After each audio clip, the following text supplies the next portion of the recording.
우리가 말씀을 읽다 보면 어떤 말씀은 특별히 신학적인 지식이 없어도 말씀을 읽으면 그 자체로 그냥 이해되는 말씀이 있어요. 그런데 또 어떤 말씀은 읽어도 이게 도대체 무슨 말인지가 잘 이해가 안 되는 부분도 있습니다. 어쩌면 오늘 본문의 말씀은 읽으면 이해가 된다고도 보겠지만, 그러나 어떤 분들께는 이게 당황스러운 말씀이 될 수도 있습니다. 도대체 그래서 어떻단 말인가? 오늘 지난주에 이어서 한 부자 청년의 이야기를 함께 나누기를 원하는데, 이 사람을 마태복음은 청년이라 그랬어요. 그리고 마태, 마가, 누가 모두 이 사람은 부자라 그랬습니다. 그리고 누가복음에 따르면 이 사람은 관원이라 그랬어요. 만약에 이 사람이 한 동일한 인물이라 그러면은 그는 젊었어요. 그는 관원이었어요. 말하자면 공무원이었다는 얘기죠. 그런데 거기에다가 재물도 있었어요. 신앙도 있었어요. 어떻게 보면 오늘날로 말하면 정말 1등 신랑감이죠. 다 있었어요. 예를 들어 어떤 사람들 가운데는 돈은 있지만 건강이 없을 수도 있고, 돈은 있는데 젊음이 없을 수도 있어요. 돈은 있는데 직장이 없을 수도 있고. 그런데 이 사람은 믿음도 있고, 돈도 있고, 젊음도 있고, 그리고 관원, 어떤 직장, 안정된 직장, 모든 게 다 있는 사람, 누가 봐도 정말 복받은 사람이다라고 생각했는데 그 사람에게는 늘 부족한 게 있었고, 그 사람의 어떤 관심은 사람이 볼 때, 남들이 볼 때는 다 있었지만 그 사람에게는 만족함이 없었어요. 예수님께 와서 그 사람이 뭘 물어요? 내가 무엇을 하여야 영생을 얻으리까? 사실은 오늘 우리가 이 성경을 보면 우리 한국 사람은 너무 교리적이에요. 그래서 이 말을 딱 들으면은 어떤 생각을 하냐면 이 사람이 예수님께 이렇게 물었을 거라고 생각하는 거예요. 예수님, 나 죽으면 나 천국 가요? 이걸로 생각을 하며 물었다라고 생각을 해요. 왜냐하면 영생이란 우리가 죽은 다음에 영원히 사는 거를 영생이라 생각하니까 그렇게 물었을 거라고 생각하는데, 여러분, 우리가 구약 시대나 예수님 시대에 보면 그런 물음이 아니었어요.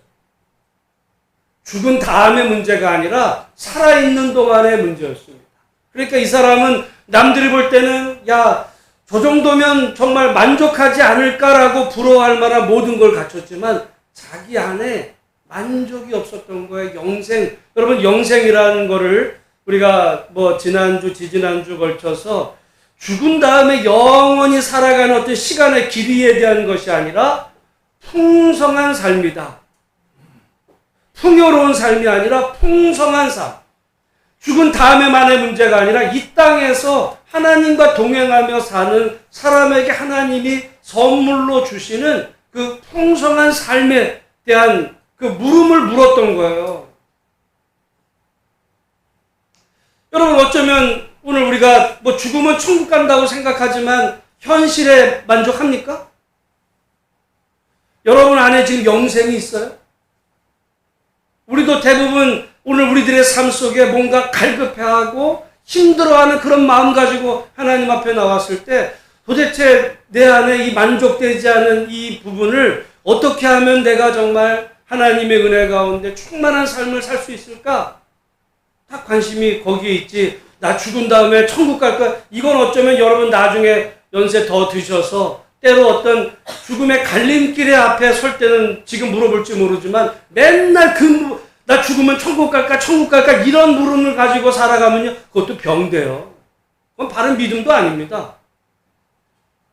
이 젊은이가 물었던 거는 오늘 나의 삶 속에 정말 이 어떤 기쁨의 삶을 내가 어떻게 해야 내가 살 수 있습니까?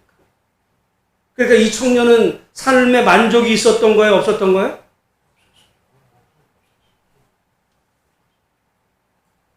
예수님이 이제 말씀하시죠. 그래서 예수님은 답을 주십니다. 19절 말씀 같이 한번 읽어보겠습니다. 내가 계명을 안 하니 살인하지 말라, 간음하지 말라, 도둑질하지 말라, 거짓 증언하지 말라, 속여 빼앗지 말라, 내 부모를 공경하라 하였느니라. 여러분 이 말씀을 왜 하셨겠어요? 여러분 영생의 삶과 하나님의 말씀대로 사는 삶이 별개가 아니에요. 하나님의 말씀대로 안 살면서 영생을 찾는다는 것은 정말 우물가에서 숭늉 찾는 거나 마찬가지예요. 하나님의 말씀대로 살아가는 사람에게 영생은 덤으로 오는 거거든요. 그래서 우리가 시편 말씀에도 보면 복 있는 사람은 오직 여호와 율법을 즐거워하여 날마다 그 말씀을 묵상하며 살아가는 사람에게 하나님께서 그야말로 이 땅에서도 형통하게 될 뿐 아니라 삶의 기쁨과 만족. 우리가 지난번에 시편 133편에 보면 그래서 형제가 연합하여 사는 어떤 그 삶의 축복, 그것이 곧 영생이로다 말씀했잖아요.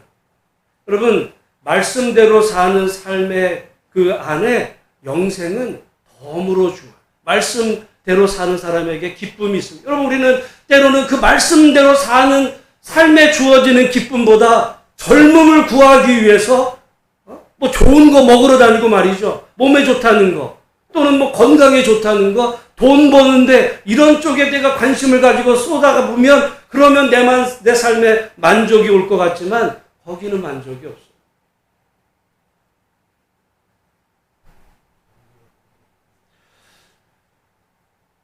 여러분 오늘 우리가 먼저 기억해야 되는 것은 하나님의 말씀대로 사는 것이 정말 하나님이 우리에게 주시는 복이다라고 하는 사실이 여러분의 마음속에 믿어지는 은혜가 있으시기를 주님의 이름으로 축복합니다. 그랬더니 이 청년이 뭐라 그래? 그건 내가 어려서부터 다 지켰어요. 그런데 만족이 없어요. 이렇게 나오는 거예요. 그거 다 지켰는데 만족이 없어요. 그랬더니 예수님이 21절에 예수께서 그를 보시고 살아나사. 예수님이 그를 어떻게 하셨대요? 그 전에 보셨어요. 나는 예수님이 그를 보시면서 씩 웃으셨을 것 같아요. 왜냐하면 가만히 보세요. 여러분 오늘 예수님이 내가 계명을 안 하니 그러면 살인하지 말라. 이게 뭐예요? 십계명 얘기하는 거야. 십계명이 몇 번째 계명이에요? 살인하지 말라. 네? 6번째 계명. 6번째. 잘 보세요. 간음하지 말라. 몇 번째예요? 말씀대로는 안 사는 거야. 지금 말씀. 간음하지 말라? 네? 7번째. 도둑질하지 말라.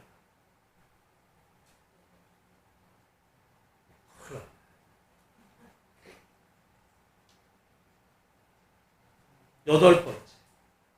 그 다음에 거짓 증언하지 말라. 9번째. 그 다음에 뭐라 그래요? 속여 빼앗지 말라. 속여 빼앗지 말라는 몇 번째야?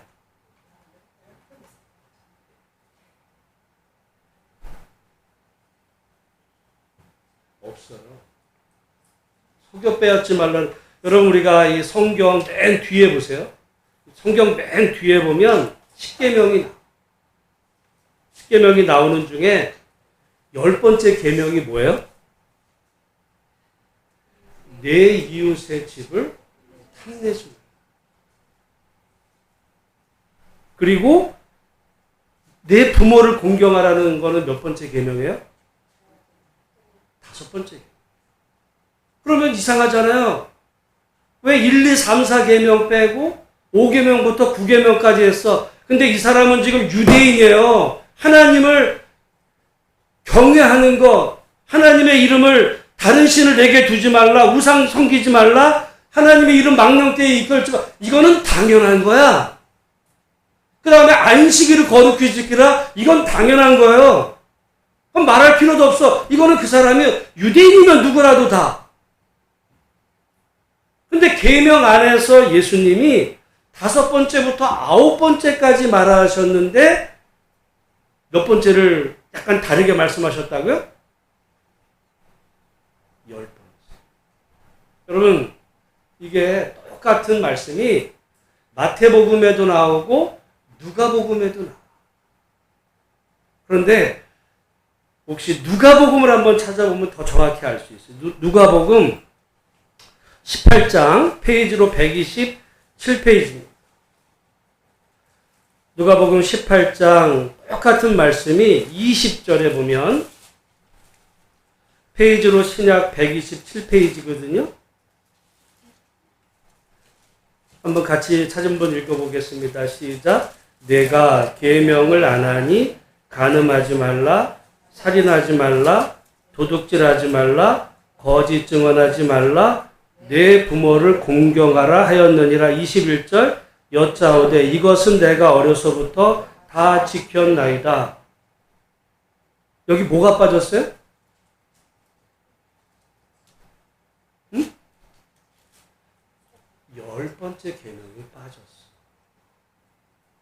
10번째 계명이 뭐라고요? 내 이웃의 집을 뭐 하지 말라? 탐내지 말라. 이 청년의 문제는 뭐예요? 탐욕. 이 사람은 하나님을 믿는다고 자부하던 사람이에요. 다른 계명은 다 지켰어. 겉으로 볼 때는. 근데 마음속 안에 있는 해결돼야 될 문제가 있었어요. 그게 뭐라고요? 탐욕. 재물이 많은 게 문제가 아니야.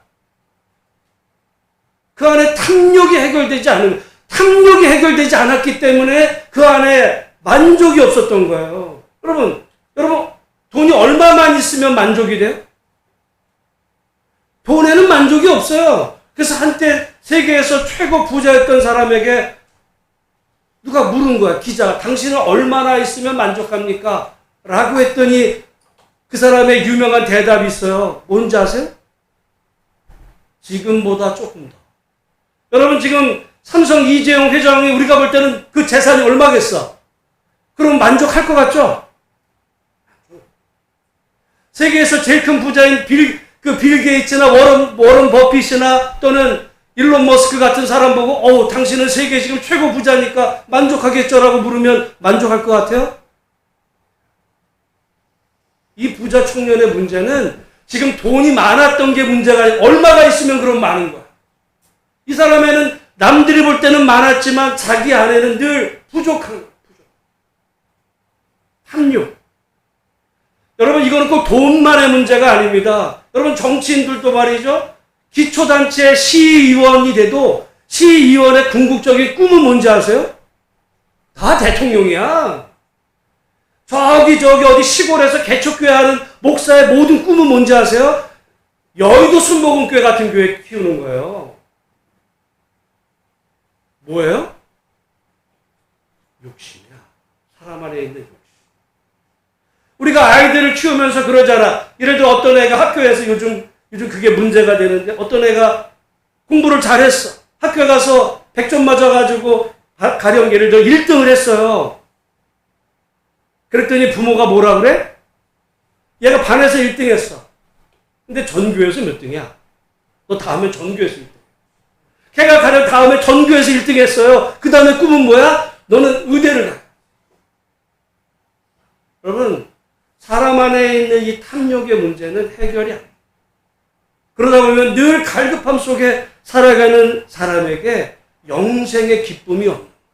무슨 죽으면 천국 간다 이 문제가 아니에요. 여기 살아있는 동안에도 해결받지 못하는 이 늘 텅 빈 어떤 욕망, 이 부분에 대해서 예수님은 그를 아셨기 때문에 그에게 해결책을 말씀해요. 너의 진짜 문제는 너의 안에 있는 그 탐욕의 문제를 네가 해결해야 해. 그래서 뭐라고 말씀하세요?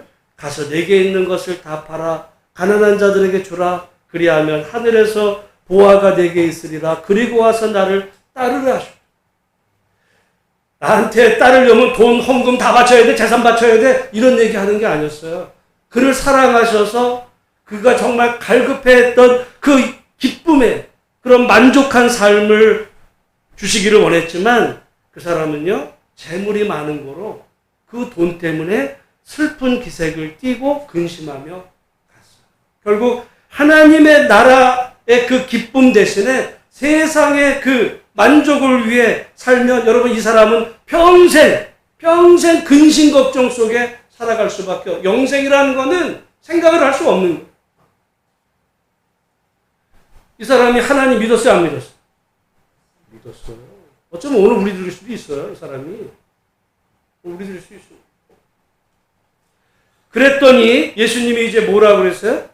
23절에 재물이 있는 자는 하나님의 나라에 들어가기가 심히 어렵도다. 누가 하나님의 나라에 들어가기가 심히 어렵대요? 응? 재물이 있는 자가 뭐예요? 여러분, 재물은 꼭 돈만을 말하지 않아. 재물은 어떻게 보면 이 재산이에요. 어떤 사람은 현찰은 없지만 부동산이 많을 수 있잖아요. 그 재물이 있는 자는 하나님의 나라에 들어가기가 심히 어렵도다. 그랬더니 24절에 제자들이 그 말씀에 놀랬어요, 제자들이. 그랬더니 예수님께서 다시 대답하여 이르시되 얘들아, 하나님의 나라에 들어가기가 얼마나 어려운지 25절 말씀 같이 한번 읽어보겠습니다. 시작. 낙타가 바늘귀로 나가는 것이 부자가 하나님의 나라에 들어가는 것보다 쉬우니라 하시니. 여러분, 낙타가 바늘귀로 지나갈 수 있어요, 없어요? 없어요. 그런데 그것이 부자가 하나님의 나라에 들어가는 것보다 쉽다고 그랬어요. 그러면 부자가 하나님의 나라에 들어갈 수 있다는 거야, 없다는 거야? 없다는 거야. 여러분, 예수님 말씀을 진짜로 받아들여야 돼. 우리 이거 보면 그럴 말이 그게 어디 있어요? 부자라고 천국 못 가? 예수님만 믿으면 되잖아. 그럼 이 말은 뭐예요? 이런 말은 그냥 제끼는 거지. 우리가 성경을요 그냥 띄엄띄엄 자기가 좋아하는 것만 봐. 그러니까 제가 가끔 얘기해요. 우리가 성경을 진짜로 안 읽어요. 그럼 이 말이 뭐야? 그럼 부자가 하나님의 나라에 들어갈 수 있다는 얘기예요? 없다는 얘기예요? 없어. 그럼 반대로 가난한 사람은 하나님의 나라에 들어갈 수 있어요? 없어요? 여러분, 우리가 성경을 읽을 때 질문을 다시 해봐야 돼. 부자가 하나님의 나라에 들어갈 수 없다면 그럼 가난한 사람은 하나님의 나라에 들어갈 수 있어요? 네? 성경에 보세요, 성경에. 이거는 불가능한 거야. 그래서 뭐라 그래요? 그랬더니 제자들이 26절에 제자들이 매우 놀라 서로 말하되 그런즉 누가 구원을 얻을 수 있는가 하니 27절 말씀 같이 한번 읽어봅니다. 예수께서 그들을 보시며 이르시되 사람으로는 할 수 없으되 하나님으로는 그렇지 아니하니 하나님으로서는 다 하실 수 있느니라. 여러분, 사람으로서는 구원과 영생이 없다는 거예요. 오직 어떻게 가능하다는 거예요? 하나님. 이 얘기는 꼭 뭐와 같냐면 빌립보 가이사랴 지방에서 예수님께서 제자들에게 물으셨어요. 너희는 나를 누구라 하느냐? 그때 베드로가 뭐래요? 주는 이를 때 주는 당신은 이라 합니다. 당신은 그리스도시요 살아계신 하나님의 아들이십니다. 그렇게 고백하니까 예수님이 뭐라 그래요? 바요나시오. 이것을 내게 알게 하니는 누가 아니요? 혈육이 아니요. 혈육이라는 말은 뭐야? 사람이, 부모가, 누가 가르쳐서 네가 그 얘기한 게 아니야. 그러면서 뭐라 그래요? 이를 알게 하시는 이는 하늘에 계시나. 그 베드로의 신앙 고백은 사람으로서 배워서 안 것이 아니라 하나님의 은혜로 하나님이 알게 해주셔서 하나님이 깨닫게 해주셔서 네가 그 고백하게 된 거야. 여러분, 오늘 우리의 모든 믿음의 고백과 오늘 우리의 모든 이 구원의 문제, 영생의 문제는 사람으로서 할 수 있는 얘기가 아니에요. 내가 만약에 예를 들어 이 말씀 따라서 부자가 하나님의 나라에 들어갈 수 없어? 그러면 내가 가진 전 재산을 교회에다 바치면 그러면 이제 나는 거지가 됐으니까 나는 하나님의 나라에 자동으로 입성한다? 내는 순간서부터 후회할걸요, 평생? 내가 괜히 그때 부흥회 때 은혜 받아가지고 내가 헌금했는데 내가 정신 나갔지 그때는. 이거 어떻게 돌려받을 길 없을까? 영생의 기쁨이 없어요. 그 얘기하는 게 아니에요. 그 얘기하는 게 아니에요.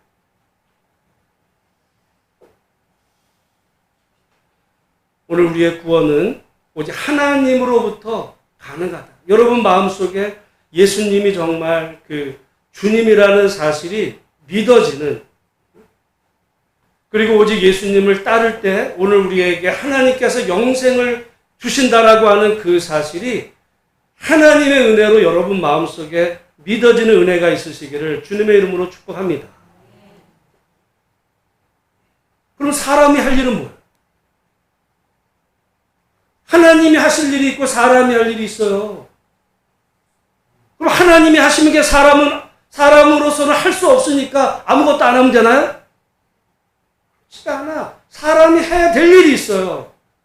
예를 들어 아까 베드로 같으면 신앙을 고백을 했죠. 그런데 여기 오늘 본문의 말씀에 그러면 사람으로서는 지금 아까 이 청년에게 예수님 말씀하셨잖아요. 가난한 자들에게 주고 나를 따르라. 사람으로서 할 일이 뭐예요? 그 말씀을 따르는 거야. 하나님으로서 하실 일이 있고 사람이 따라야 될 말이 있는 거예요. 근데 사람으로는 안 따르고 하나님이 하시겠지. 여러분 그거는 믿음이 아닙니다. 그건 믿음이야.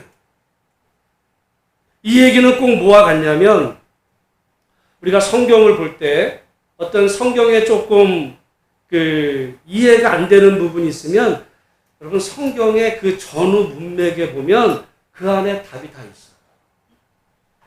그 안에 답이 다 있어요. 우리 한번 마가복음 10장 15절 말씀 같이 한번 읽어보겠습니다. 하나님 나라에 대한 이야기인데요.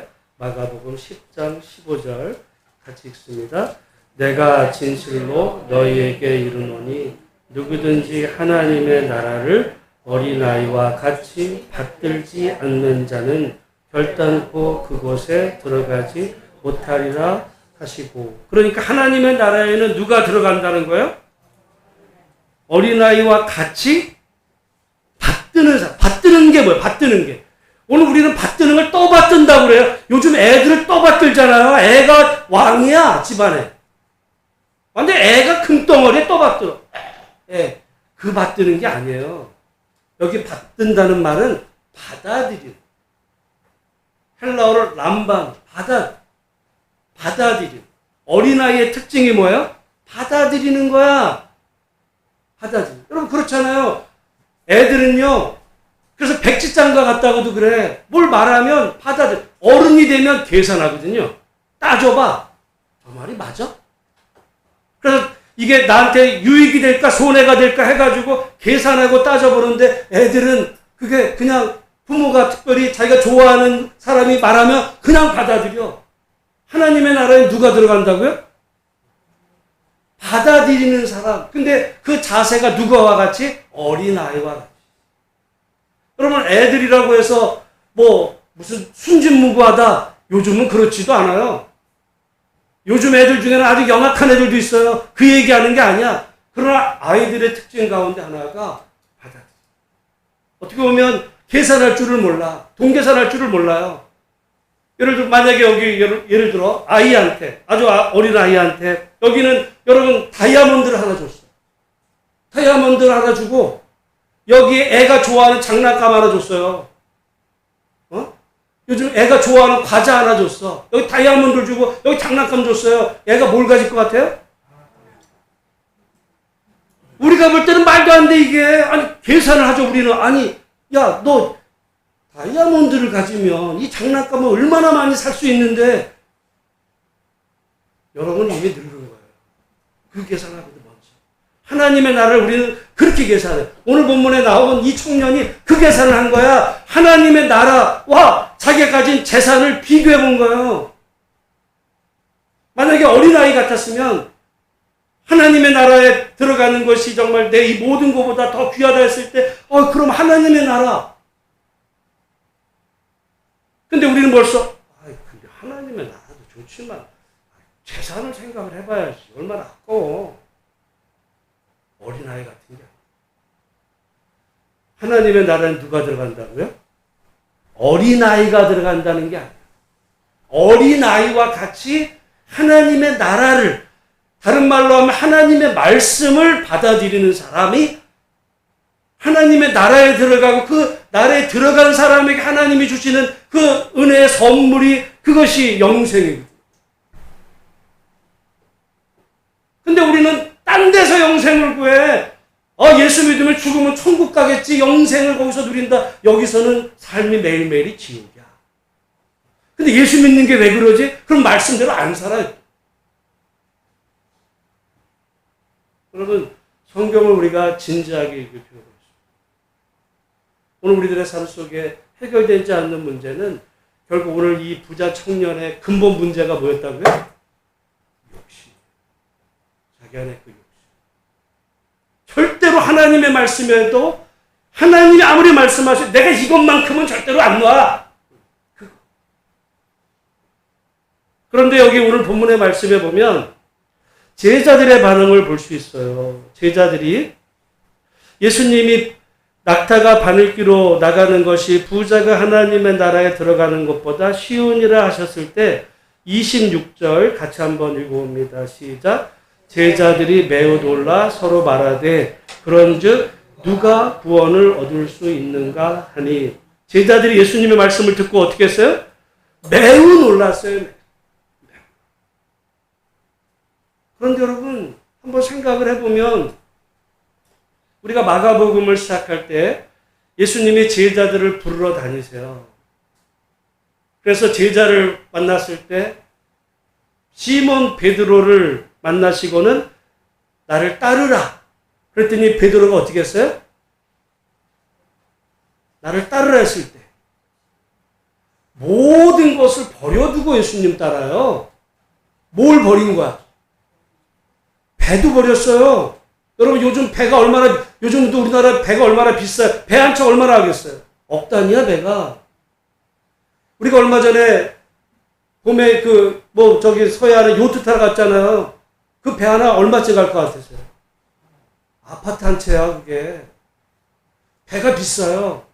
어쨌든 배를 버렸을 뿐만 아니라 어떻게 보면 베드로는 어부였어. 배를 버렸다는 얘기는 뭐예요?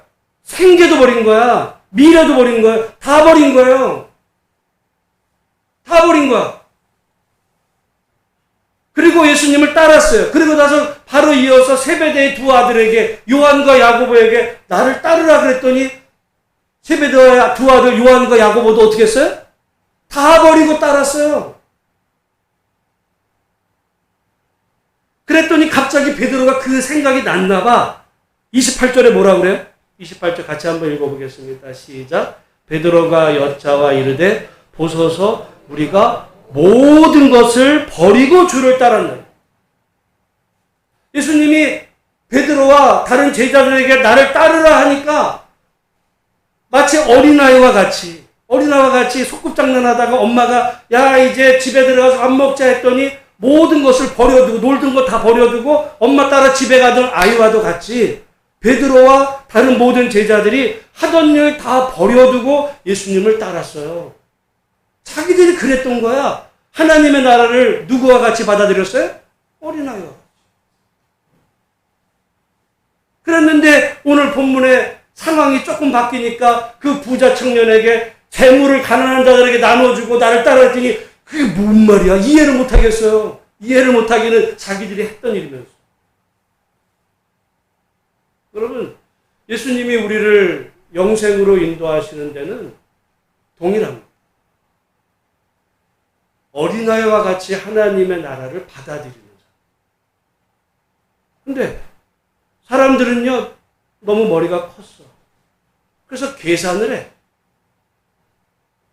그러니까 제자들도 처음에는 어린아이와 같은 마음으로 따랐어요. 근데 우리가 이제 다음 주도 보겠지만 제자들이 예수님을 따라다니는 과정에서 자기들끼리 논쟁을 계속했다고 그랬어요. 논쟁의 주제가 뭐예요? 누가 크냐, 누가 크냐. 욕심이 생겼어, 누가 크냐. 처음에는 재물을 버렸다 생각했지만 이제는 권력에 대한 욕망이 생겨서 바로 다음 구절에 가면 세베대의 두 아들이 예수님이 영광의 보좌에 앉으실 때 하나는 주의 우편에 하나는 주의 좌편에 앉게 해달라고 권력을 달라는 거예요. 그랬더니 그 말을 들었던 다른 제자들이 어떻게 돼? 화를 냈어. 왜? 그건 내 자리인데. 다 지금 욕심이 새로 생긴 거야. 그러니까 하나님의 나라에서 멀어져. 그러니까 놀라는. 여러분, 오늘 우리가 그 한평생 믿음 생활을 해가면서 신앙에 여러분 연조가 쌓여갈 때 우리가 한번 곰곰이 우리가 처음 예수님을 믿을 때를 한번 생각해 볼 필요가 있어요. 그때가 순수했다. 근데 신앙의 연조가 생겨가면서 이제 계산하기 시작해요. 제자들. 내게 손해가 될까? 손해되는 일은 적다. 그러다 보니까 이 부자 청년은 결국 자기에게 손해가 될까 하여, 여러분 이 말이 어디서 또 나오냐면 룻기에 보면 그 말하자면 기업 물을 자의 책임을 감당해야 될 어떤 사람이 자기에게 손해가 될까 하여 기업 물을 그 책임을 줘버리게 됩니다. 손해가 날. 오늘 이 부자 청년도 손해가 날. 하나님의 백성들이 어떻게 보면 모든 문제가 자기에게 손해나는 것은 없다. 왜냐하면 우리는 이미 세상적인 계산법이 다 들어와 있거든. 그래서 내게 유익한 쪽, 유리한 쪽으로 다니지 손해될 일은 절대 하지 않다 보니 우리 안에 결국 어떤 문제가 생기냐면 영생이 없어. 풍성한 삶. 여러분, 솔직히 오늘 우리들의 어떤 삶의 수준 보면 한 30-40년 전에 비해서 우리의 어떤 여러 가지 삶의 형편들은 너무 낮았어요. 30-40년 전에 우리 대부분의 집들은 여러분 다 집이 다 푸세식이었어요. 누가 30-40년 전에 집에 변기 있는 집에 사는 분이 누가 있었겠어요? 최소한 40년 전에는 없었어요. 대부분. 아마 그때 그런 집 살았으면 진짜 부자였겠지. 근데 오늘날 그런 집이 어디 있어? 사는 형편은 다 좋아졌지만 우리 안에는 만족이 없어. 뭐가 문제일까? 뭐가 문제? 예수 믿는 게 문제예요? 아니에요. 우리 안에 뭔가 또 다른 욕심으로 지금 채워지고 있어요. 결국은 이 부자 청년은 근데 결국 그러다가 예수님을 따르는 길을 포기하고 이제 재물이 많은 곳. 도대체 얼마나 재물이 많아야 예수님을 포기해요? 결국은 이 사람의 재물이 예수님을 따르는 것만 그 이상으로 컸던 거야. 그 재물에 대한 비중이.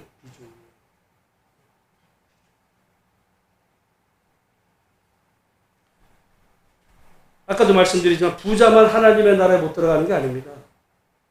가난하면 더 못 들어가는 수가 있어요. 왜? 가난하면 재물에 대한 욕망이 더 생기거든요. 제가 지난주에 록펠러는 그 세계 최고 부자가 됐을 때 나중에 이 자기 전 재산을 어떻게 보면 사회에 환원하고 기부도 했어요. 그런 록펠러에게 사람이 물었어요. 당신은 얼마나 있으면 만족하십니까? 그랬더니 록펠러가 유명한 말을 했어요. 지금보다 조금 더. 사람은요, 인류 역사상 자기가 자수성가해서 부자 되는 중에 최고의 부자도 만족이 없어. 이건 누구나 다 마찬가지야. 그냥 조그만 자기 그냥 집안에서 이렇게 단칸방에 살아도 만족이 없어. 마찬가지. 결국은 우리 안에 예수님을 온전히 따르는 것과 어떻게 보면 자기 인간적인 어떤 계산 속에 우리는 늘 저울질하거든요. 오늘 이 부자는 결국은 저울질하다가 하나님보다 예수님보다 자기 이 세상의 욕심을 따라가다가 결국 멸망으로 평생 그는 근심 속에 살았어요. 그 얘기죠. 그래도 제자들은 가능성이 있었어. 그리고 제자들은 한번 해봤거든요. 근데 지나는 과정에서 또 다른 욕심이 또 생겼지만 결국은 예수님의 부활을 경험한 다음에 평생 주님을 따라가는 그 그 제자의 길로 살았다. 어떻게 보면 한 번의 경험은 매우 중요할 수 있습니다. 한 번. 여러분 만약에 우리가 인생을 살면서 단 한 번도 하나님 앞에 정말 내가 모든 것을 내려놓는 결단을 하지 않았다면 언젠가 여러분 자신이 부자 청년처럼 예수님을 떠나는 순간이 올 수 있습니다. 우리 안에 있는 욕망. 예수님은 그런 의미에서 보면 정말 성경을 그런 의미로 읽어보면 예수님이 그 청년의 영적 상태를 아셨고 제가 볼 때는 이 문제는 청년만의 문제가 아니라 가고는 이 시대의 모든 사람들의 탐욕, 욕심. 절대 하나님 앞에서라도 내가 포기할 수 없는 그랬는데 이 베드로는 얼마나 기뻤게 우리가 보소서 우리가 모든 것을 버리고 주를 따랐나이다. 따랐었어요. 그런데 따라다니는 도중에 또 다른 욕심이 차올랐지. 여러분 사람의 욕망은 만족이라는 게 없어요. 그렇기 때문에 우리는 끊임없이 인생을 살아가면서 항상 하나님의 나라는 어린아이와 같이 받아들이는 사람에게 주어지는 은혜의 선물이다.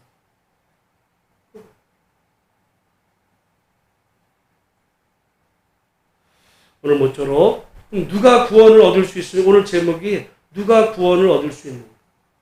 사람으로는 할 수 없어요. 하나님으로만 할 수 있는데 하나님으로 하신다는 이야기가 사람은 할 일이 없어. 그냥 하나님이 알아서 다 하시는 거야. 그 얘기가. 하나님이 역사하신 그 사람은 반응이 한 가지. 그거는 받아들여. 하나님의 말씀. 하나님의 말씀을 어떻게 보면 어린아이가 순진한. 우리는 근데 성경 읽으면서 에이 뭐 이런 게 다 있어. 어? 말도 안 돼 이거는. 이미 성경 하나님보다 자기가 위야. 판단을 해요. 안 받아들여. 계산하는 거지. 영생이 없어. 오늘 그런 의미에서 보면 정말 하나님의 나라는 어린아이와 같이 하나님을 받아들여. 하나님의 말씀을 아멘으로 받아들여. 그래서 하나님이 말씀하시면 그 말씀 앞에 감사하고 그 말씀대로 살아가려고 몸부림치고 그리고 하나님께 맡기는 거죠. 그런 사람에게 하나님이 주시는 최고의 선물이 그것이 영생이다. 그 사람은 이 땅에서도 그 정말 하나님의 은혜 가운데 살 뿐만 아니라 이 땅의 삶이 끝난 이후에도 영원한 그 하나님의 은혜 가운데 살아가는 그 축복이 예비되어 있음을 분명히 기억하면서 이 말씀이 오늘 저와 여러분 모두에게 생명의 말씀으로 들려지는 은혜가 있으시기를 주님의 이름으로 축원합니다. 하나님 아버지 감사합니다. 오늘 부자 청년에게 주님이 말씀하셨을 때 이 청년을 사랑하셨고 이 청년의 문제를 해결하기를 원했습니다.